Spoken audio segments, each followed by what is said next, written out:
মন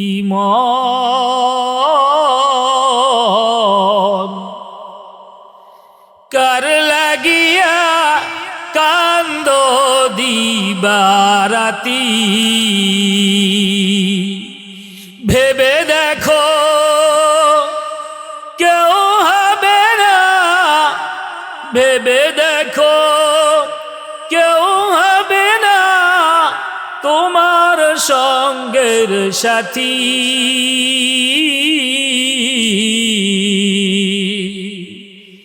কার লাগিয়া কান্দ দিবারাতি দুনিয়াতে আসছি একা, যাইব একা, সঙ্গে তো কেউ যাবে না। দুনিয়াতে কত মানুষ কত ভাবে আপনাকে আমাকে চিনে।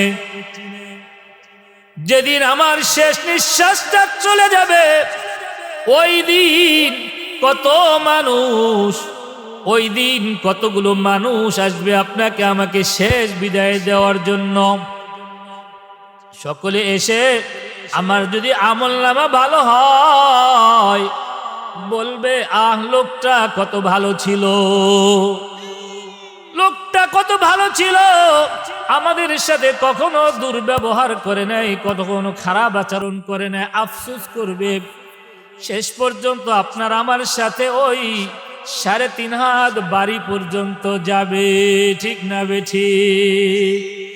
দুনিয়াতে যত সুন্দর করে, যত চাকচিক্য ভরে যা কিছু করে আমি বাড়ি করি না কেন, যখন শেষ নিঃশ্বাসটা চলে যাবে ওই শেষ নিঃশ্বাস চলে যাওয়ার সাথে সাথে আপনাকে ওই দামি খাটের উপরে আর রাখবে না। ঠিক না বেঠিক? ওই দামি চাদরের উপরে আপনাকে আর শোয়াইবে না।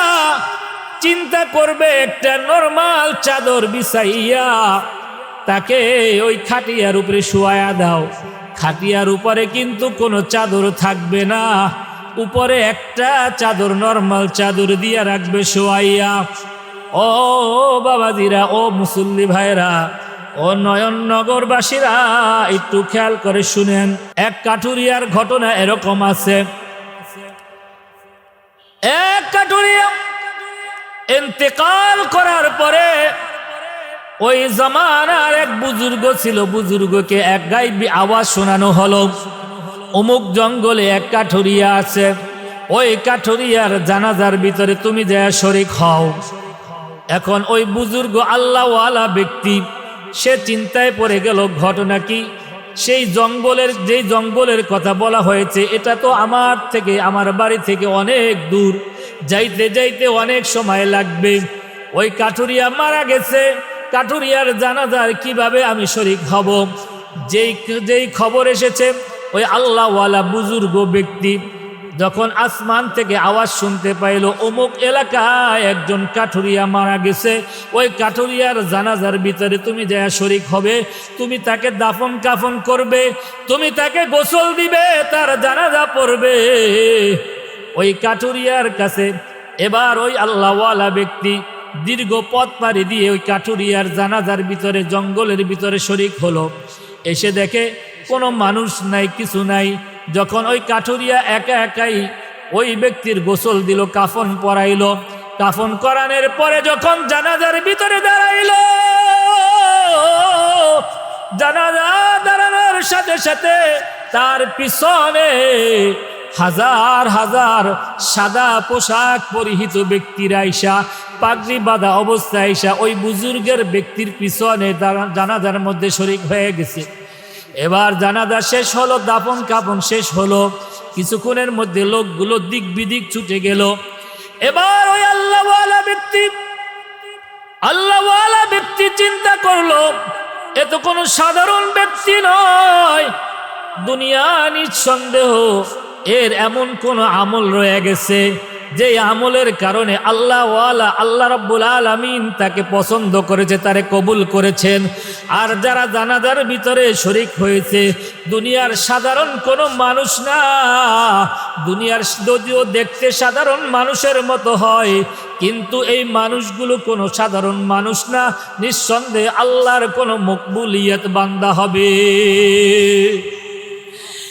এইবার ওই আল্লাহওয়ালা ব্যক্তি সকল মানুষ যখন বিদায় নিয়ে চলে গেছে, ওই আল্লাহওয়ালা ব্যক্তি তার ঘরের দরজার সামনে গিয়ে জিজ্ঞাসা করলো, ঘরে কে আছো গো?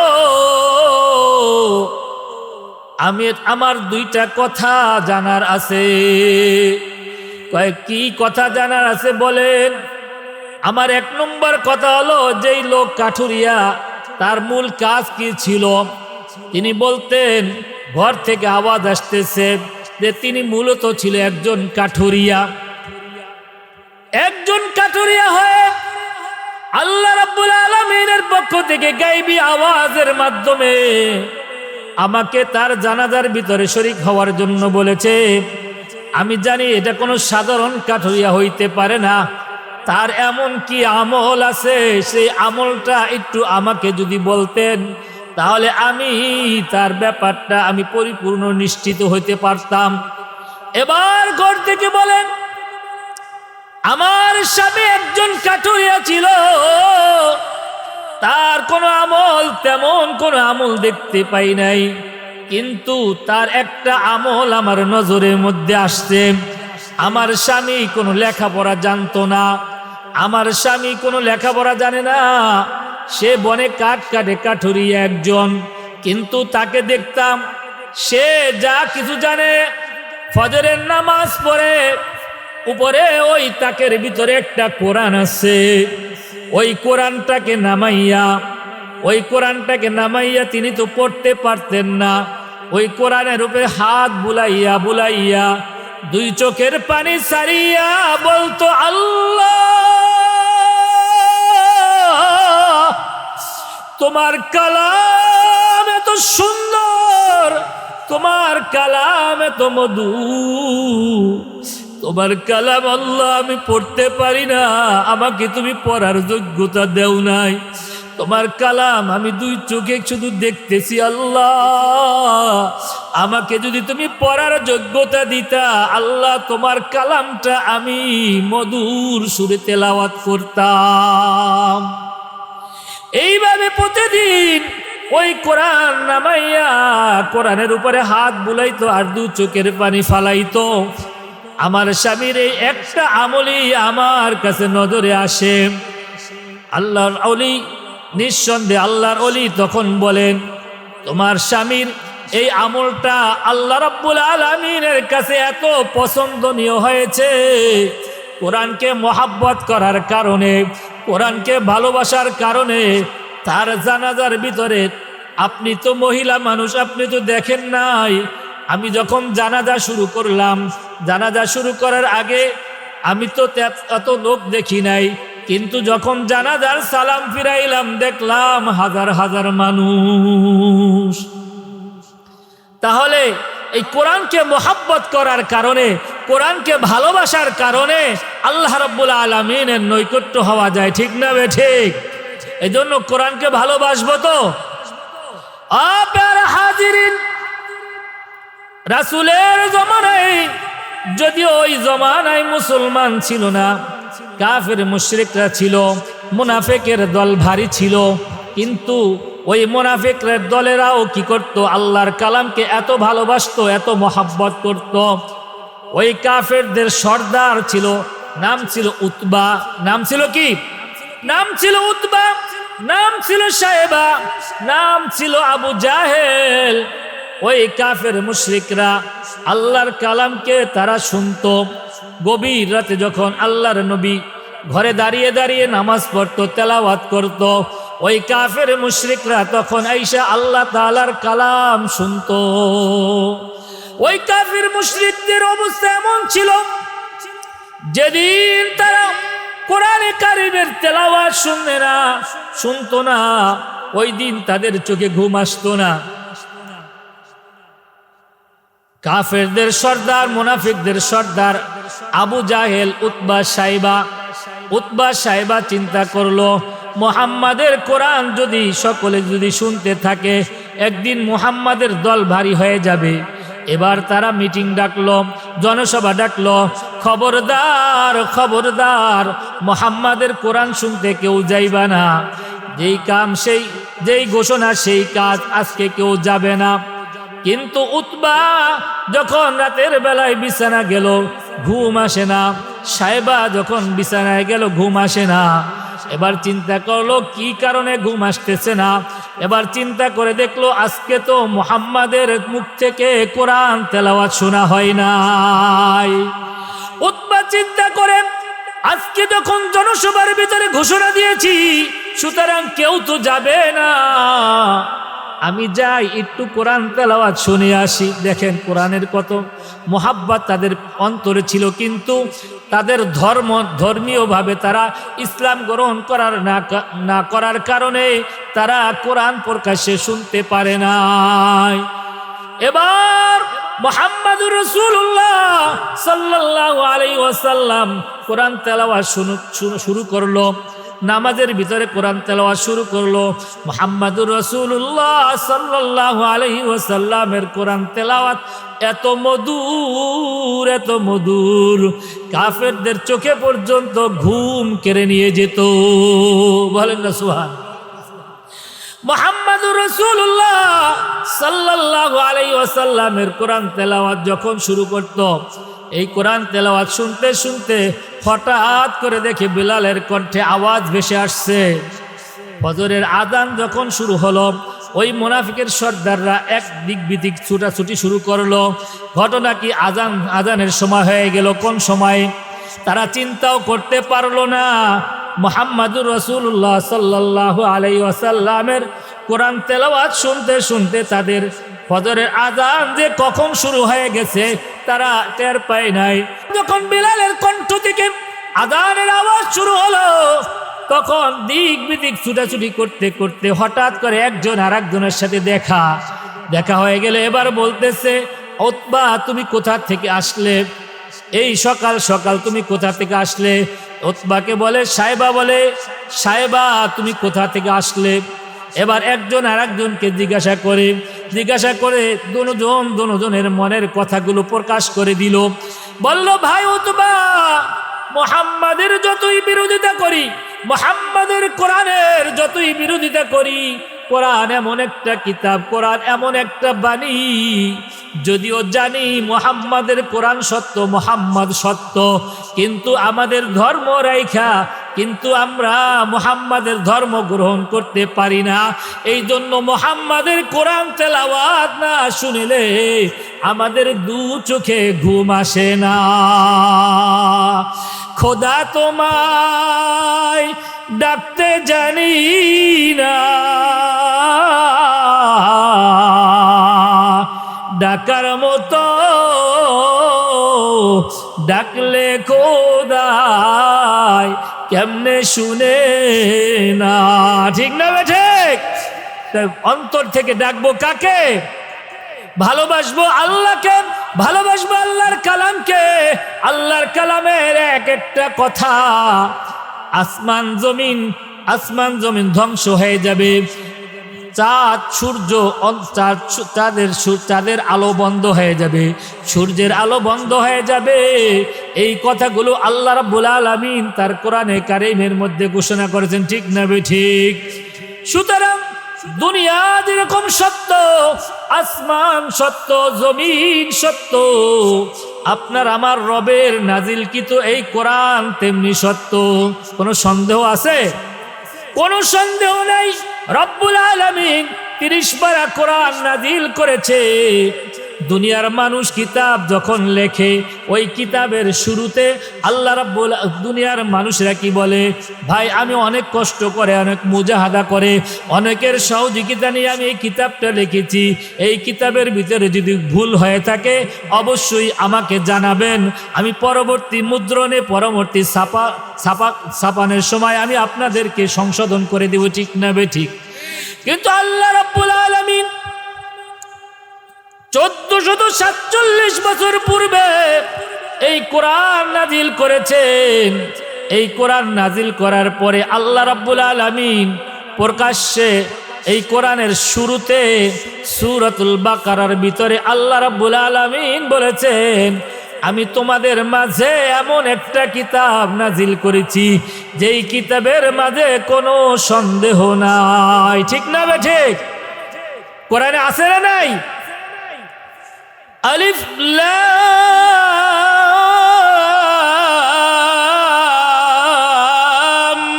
মিম।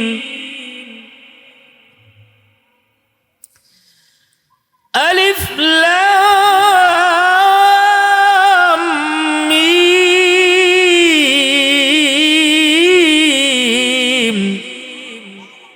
যালিকাল কিতাব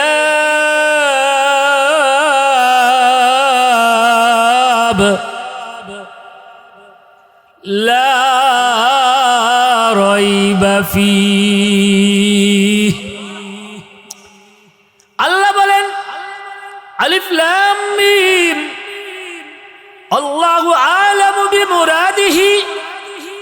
আলিফ লাম মিম এই অর্থে এই আয়াত, এই তিনটা অক্ষর, এই তিনটা অক্ষরের মুরাদ একমাত্র আল্লাহ রাব্বুল আলামিন ভালো জানেন, ঠিক না ঠিক? আল্লাহ রাব্বুল আলামিন সমস্ত হিকমত কিন্তু দুনিয়ার মানুষের কাছে বলেন নাই, এমনকি স্বয়ং আল্লাহ রাসূল সাল্লাল্লাহু আলাইহি ওয়াসাল্লাম কেউ বলেন নাই। আল্লাহু আ'লামু বিমুরাদিহি। আলিফ লাম মিম যালিকাল কিতাব। আল্লাহ বলেন তোমাদেরকে আমি দিয়েছি কিতাব, এই কিতাবের কথাগুলো তোমরা অকপটে বিশ্বাস করতে পারো, ঠিক না ঠিক? নির্বাচন সামনে, আমরা দেখব আমাদের মাঝে নির্বাচনে প্রার্থীরা আসবে, আইসা আমাদেরকে বিভিন্নভাবে ওয়াদা দিবে, অনেক ধরনের কথা আমাদেরকে শুনাইবে, অনেক ধরনের ওয়াদা আমাদের সাথে করবে। কিন্তু যখন নির্বাচিত হয়ে যাবে নেতাকে আর খুঁজে পাওয়া যায় না, ঠিক না ঠিক? নেতা থাকে নেতার জায়গায়, নেতার পকেট ভারী করার চিন্তা ভাবনা, কিন্তু আল্লাহ রাব্বুল আলামিনের কিতাব, আল্লাহর কোরআন, আল্লাহ বলেন আমি যেই কিতাব নাজিল করেছি এই কিতাবের ভিতরে কোনো সন্দেহ নাই। এই কিতাবের ভিতরে কি নাই? কোনো সন্দেহ নাই। যদি কোনো মানুষ সন্দেহ করে তাহলে তার ঈমান থাকবে না, ঠিক না ঠিক? ঈমান থাকবে? কোরআনের ভিতরে যদি সন্দেহ করে তার ঈমান থাকবে না। আল্লাহ রাব্বুল আলামিন কোরআনে কারীমের মধ্যে অন্য জায়গায় বলেন আল-ইয়াউমা আকমালতু লাকুম ওয়া আতমামতু আলাইকুম নি'মাতি ওয়া রাদিতু লাকুমুল ইসলাম দীনা।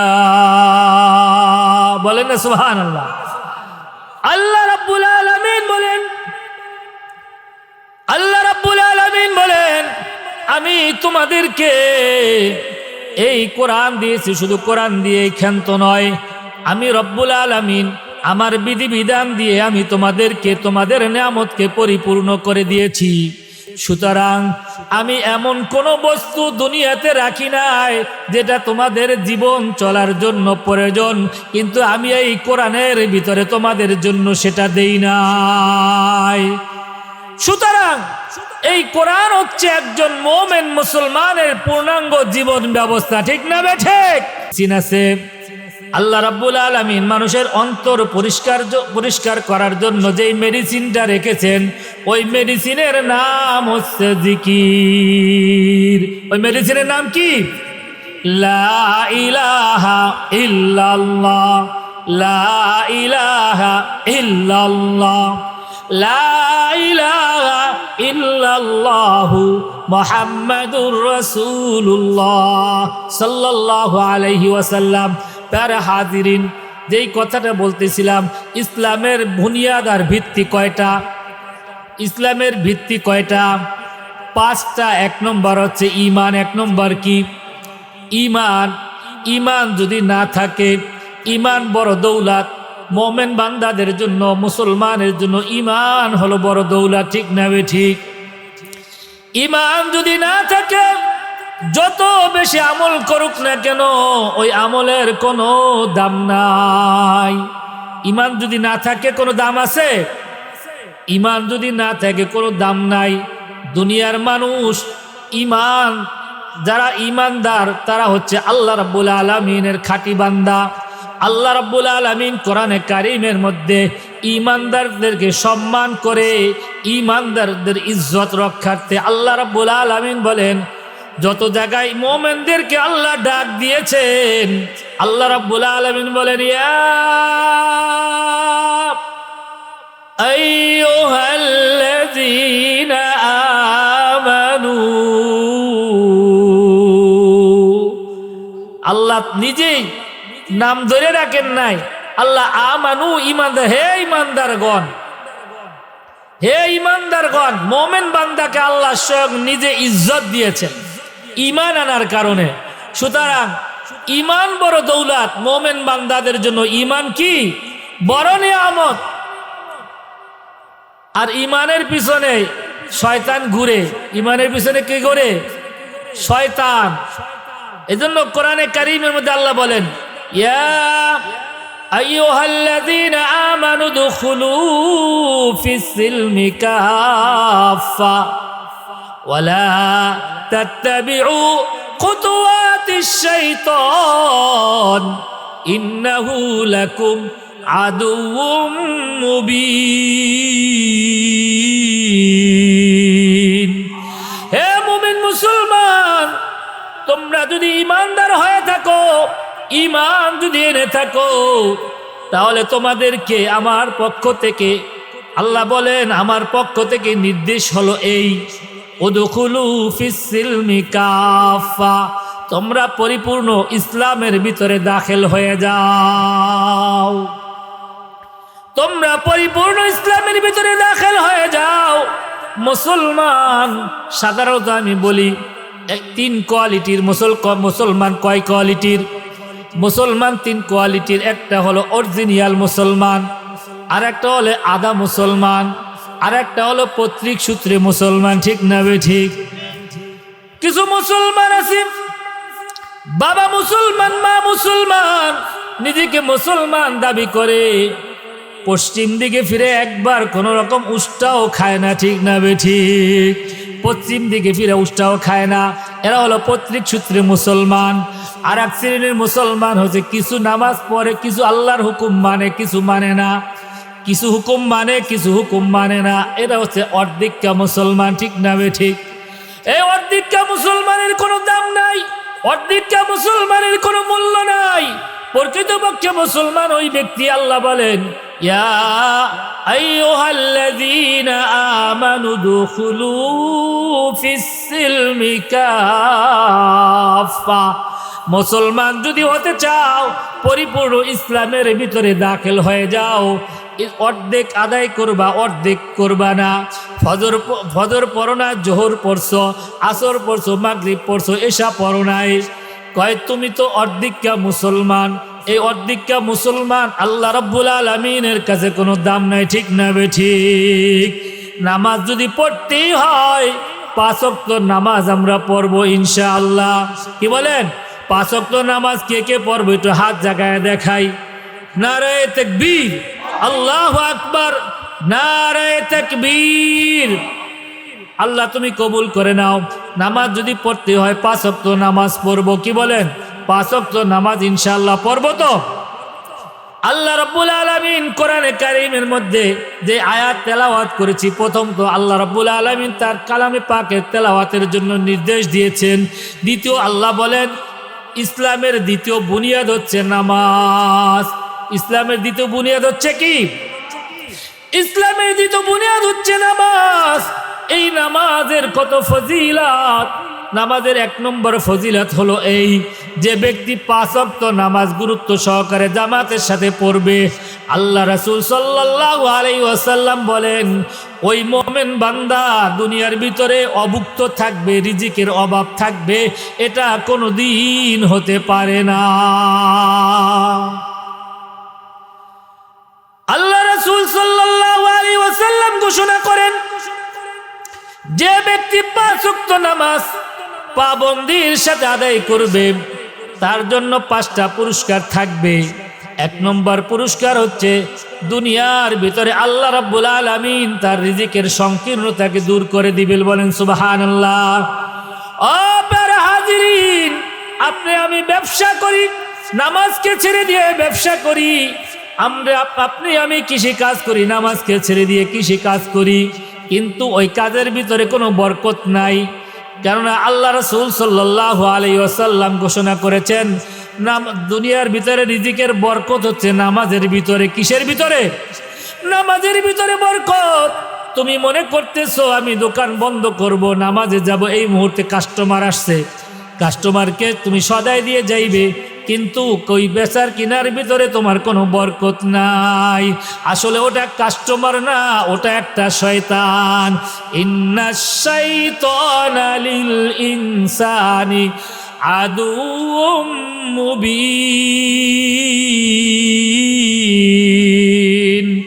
মুমিন বান্দার জন্য প্রকাশ্যে শয়তান হচ্ছে, প্রকাশ্য দুশ্মন হচ্ছে শয়তান। আপনার আমার জন্য প্রকাশ্য দুশ্মন কে? শয়তান। সুতরাং আপনার আমার ব্যবসার ভিতরে মজা পাওয়া দেয়। যখন আজান শুরু হয়, মুয়াজ্জিন সাহেব আজান দিয়ে ফেলে, আর ওদিক থেকে কাস্টমারের চাপ এসে চিন্তা করে এতগুলো কাস্টমার ফেলে আমি কিভাবে মসজিদে যাই, একটু পরে যাই, একটু পরে যাই, একটু পরে যাই, কইতে কইতে একটু পরে যাই, বলতে বলতে নামাজের রক্ত শেষ। ও প্যারে হাজিরিন, ও নয়ননগরের পূর্বপাড়া জামে মসজিদের বাসিন্দারা, একটু খেয়াল করে শুনুন, কালকে আমাদের ময়দানে আপনার আমার সর্বপ্রথম যে আমলটার হিসাব হবে, ওই আমলটার নাম হচ্ছে নামাজ।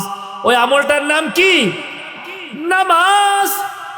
আর নামাজের হিসাব যখন হবে, বান্দার যখন নামাজের আমল যখন ঠিক থাকবে, আল্লাহ রাসূল সাল্লাল্লাহু আলাইহি ওয়াসাল্লাম বলেন বান্দার সমস্ত বাকি হিসাবগুলো আসান হয়ে যাবে। বলেন না সুবহানাল্লাহ। তাহলে এই নামাজের পাবন্দি করার দরকার আছে না নাই? নামাজের পাবন্দি করার দরকার আছে না নাই? আরে নামাজের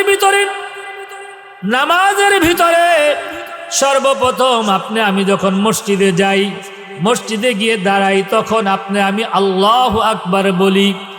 আল্লাহু আকবার বলি যখন হাত দুটা বাঁধি, তখন এই কথার সাক্ষ্য আল্লাহ রাব্বুল আলামিন বলেন, বান্দা তুই আমার দরবারে আইসা আমাকে যখন ডাক দিলি, বান্দা আমি তোর সামনে হাজির।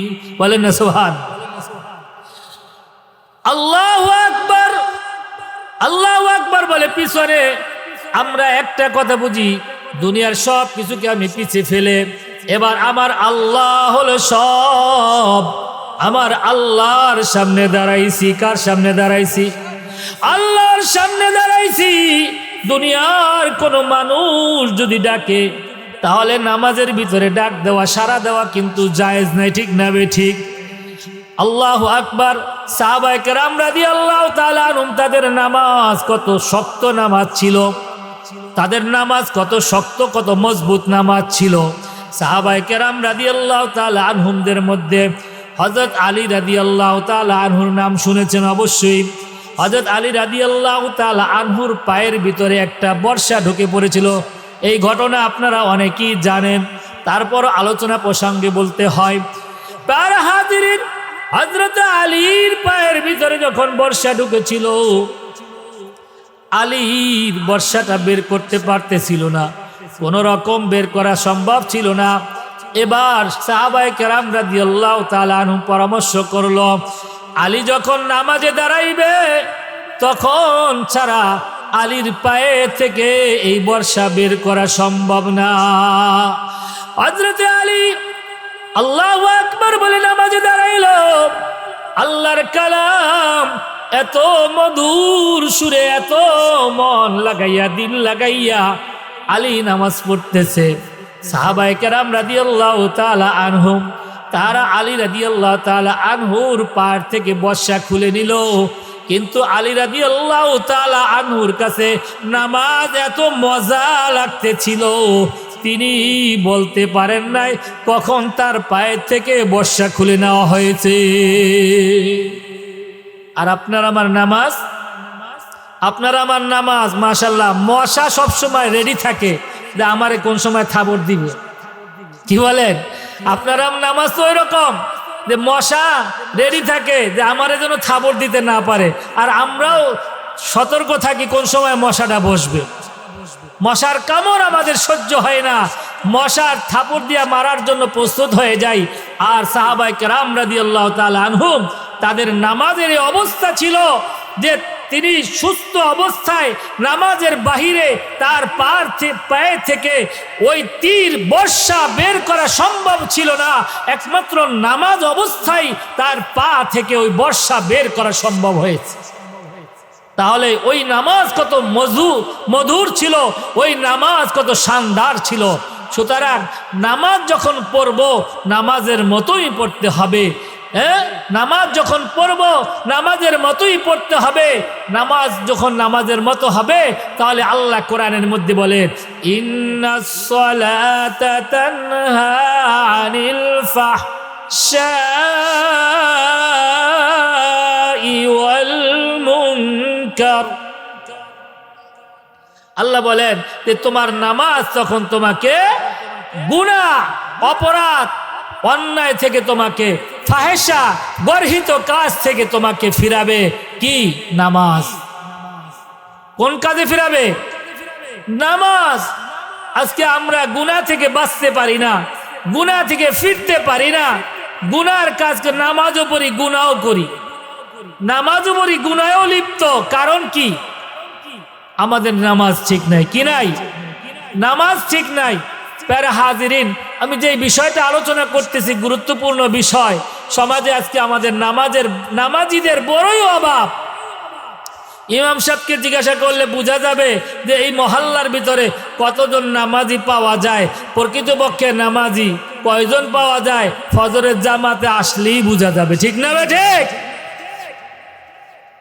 প্রকৃতপক্ষে মুসল্লিরা কখনো ফজরের জামাত ছাড়ে না, ফজরের জামাতে হাজির হবে। আল্লাহ রাসূল সাল্লাল্লাহু আলাইহি ওয়াসাল্লামের ঘোষণা, ও দুনিয়ার মানুষেরা শুনে রাখো, তোমাদের কাছে একটা ঘোষণা আমি দিয়ে যাচ্ছি। বর্তমান সময়ে মুনাফিকের কিন্তু অভাব নাই। ঠিক না বে ঠিক? আল্লাহ রাসূল সাল্লাল্লাহু আলাইহি ওয়াসাল্লাম ঘোষণা করেন, তোমাদের মাঝে যেই ব্যক্তি এশারের নামাজ জামাতের সাথে পড়লো,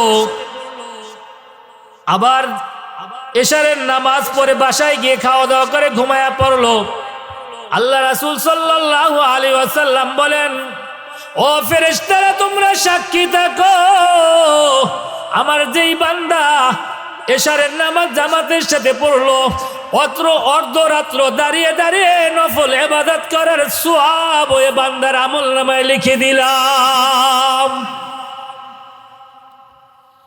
শুধু তাই নয়, এই বান্দা যদি আবার ফজরের নামাজ যদি জামাতের সাথে আইসা পড়ে, জামাতে আইসা হাজির হয়ে যায়, কয় ও ফেরেশতারা তোমরা সাক্ষী থাকো, দুনিয়ার মানুষ তোমরা শুনে রাখো, এক ব্যক্তি সারা রাত্র দাঁড়ায়া নফল ইবাদত করছে, আমার এই বান্দা ফজরের নামাজ আর এশারের নামাজ জামাতের সাথে পড়ছে, ওই বান্দার আমলনামায় আমি সারা রাত্র নফল ইবাদত করার সওয়াব লিখে দিলাম। এটা হলো একটা। দ্বিতীয় আর একটা হচ্ছে, যে কথা বলছিলাম মুনাফিকের অভাব নাই। আল্লাহ রাসূল সাল্লাল্লাহু আলাইহি ওয়াসাল্লাম বলেন, যে ব্যক্তি ফজরের নামাজ আর এশারের নামাজ জামাতের সাথে আদায় করলো, ওই ব্যক্তির নাম যদি কোনো মুনাফিকের তালিকার ভিতরে লিপিবদ্ধ করা থাকে, আমি রব্বুল আলামিন তার নামটা মুনাফিকের খাতা থেকে কেটে মুমিনের খাতায় লিখে দিব। বলেন তো, এই 2 রাকাত 2 ওয়াক্ত নামাজ জামাতের সাথে পড়ার দ্বারা লাভ আছে না নাই? আছে না নাই? এই লাভ দুনিয়ার কোন মানুষ আপনাকে আমাকে দিতে পারবে? মানুষের দ্বারা সম্ভব? আপনি এমপি সাহেবের খুব কাছের মানুষ, হে ইমানদারগণ, তুমি নিজে জাহান্নাম থেকে বাঁচো, তোমার সন্তানকেও জাহান্নাম থেকে বাঁচাও। তুমি নিজে বাঁচো, তোমার সন্তানকে জাহান্নাম থেকে বাঁচাও। তোমার আহলে ইয়ালকে জাহান্নাম থেকে বাঁচাও। ও প্যারে হাজিরিন, আমরা একটু খেয়াল করে দেখি, দুনিয়ার সমস্ত কাজের খবর কিন্তু আমরা নেই, কিন্তু আপনার আমার সন্তান নামাজ পড়লো কিনা এই খবরটা কিন্তু আমরা নেই না, ঠিক না ঠিক? সন্তানকে জিজ্ঞাসা করি না, বাবা তুমি নামাজ পড়ছো কিনা, ব্যবসা আজকে কয় টাকা লাভ হয়েছে, তুমি কয় বস্তা চাউল বিক্রি করছো, কয় বস্তা সুপারি বিক্রি করছো, কয় বস্তা পেঁয়াজ বিক্রি করছো, এটা কিন্তু খবর ঠিকই নিলাম, কিন্তু আপনার সন্তান আমার সন্তান জোহরের নামাজ পড়লো কিনা, আসরের নামাজ পড়লো কিনা একবারও কিন্তু জিজ্ঞাসা করলাম না।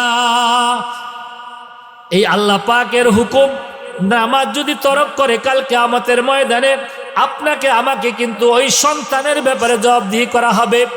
আল্লাহ রাসূল সাল্লাল্লাহু আলাইহি ওয়াসাল্লাম বলেন, কুল্লুকুম রাঈন ওয়া কুল্লুকুম মাসউলুন আন রাইয়াতিহি। ও জমিনের মানুষ শুনে রাখো, তোমরা প্রত্যেকেই কিন্তু এক একজন জিম্মাদার। তোমার পরিবারের জন্য তুমি জিম্মাদার, তোমার সন্তানের জন্য তুমি জিম্মাদার, তোমার মেয়ের জন্য তুমি জিম্মাদার, তোমার স্ত্রীর জন্য তুমি জিম্মাদার। তোমাকে কিন্তু তোমার স্ত্রী সম্পর্কে কাল কিয়ামতের ময়দানে জবাবদিহি করতে হবে, তোমার মেয়ে সম্পর্কে তোমাকে কাল কিয়ামতের ময়দানে জবাবদিহি করতে হবে, তোমার সন্তান সম্পর্কে কাল কিয়ামতের ময়দানে তোমাকে জবাবদিহি করতে হবে। সুতরাং তোমার সন্তানকে যদি তুমি এখন থেকে নামাজের প্রশিক্ষণ না দাও, ছোট থাকতে যদি তুমি আদর্শ করে যদি ঘুম পাড়ায় রাখো, তুমি বাবা নামের একজন কলঙ্ক, ঠিক না ঠিক? তুমি বাবা নামে শত্রু, তুমি বাবা নামে শত্রু।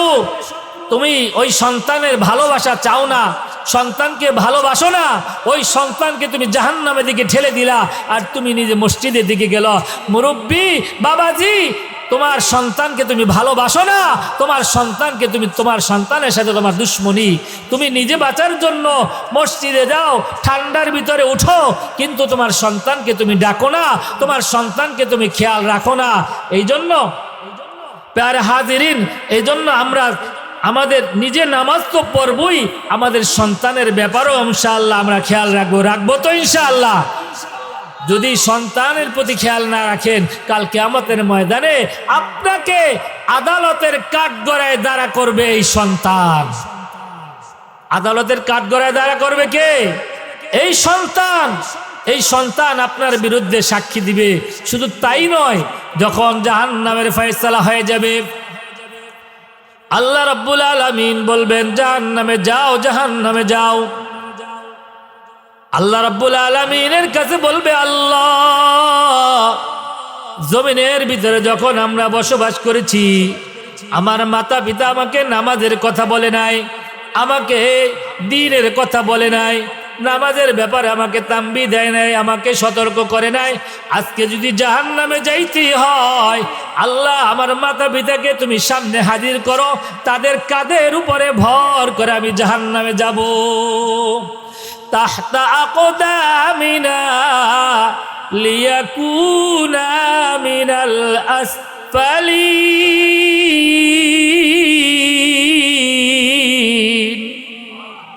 বলে আল্লাহ, জাহান্নামে যদি যাইতে হয় তাহলে আমরা জাহান্নামে যাব, কিন্তু কথা হলো মা বাবার কাঁধের উপরে ভর করে পা দিয়ে আমরা জাহান্নামে যাব।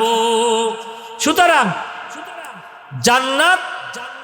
জান্নাতকে অত সহজ মনে করলে হবে না, আবার কঠিনও না, কিন্তু জান্নাত সহজ হবে যদি আপনার অন্তরে যদি ঈমান নামক দৌলত থাকে, ঈমানকে, ইসলামকে যদি আমি পরিপূর্ণভাবে মেনে নিতে পারি, তাহলে আমার জন্য সহজ। কি বলেন, ঠিক না বে ঠিক? দুনিয়ার যত কঠিন কাজ, সমস্ত কাজ সহজ হয়ে যায় যখন মনে প্রাণে সেটাকে মেনে নেয়। মনে প্রাণে সেটাকে কি করে? নেতার জন্য জীবন দেয়। এমনিতে কিন্তু জীবন দিয়ে দেয় না, নেতাকে ভালোবাসে, এই কারণে জীবন দেয়, নেতাকে ভালোবাসে। তাই সুতরাং আপনার আমার নেতাকে মুহাম্মাদুর রাসূলুল্লাহ, আপনার আমার নেতাকে মুহাম্মাদুর রাসূলুল্লাহ। জীবন গড়তে হলে গর্ব আল্লাহর হুকুম অনুযায়ী, মুহাম্মাদুর রাসূলুল্লাহ সাল্লাল্লাহু আলাইহি ওয়াসাল্লামের তরিকা অনুযায়ী। কি বলেন, রাজি আছি তো? নারায়ে তাকবীর।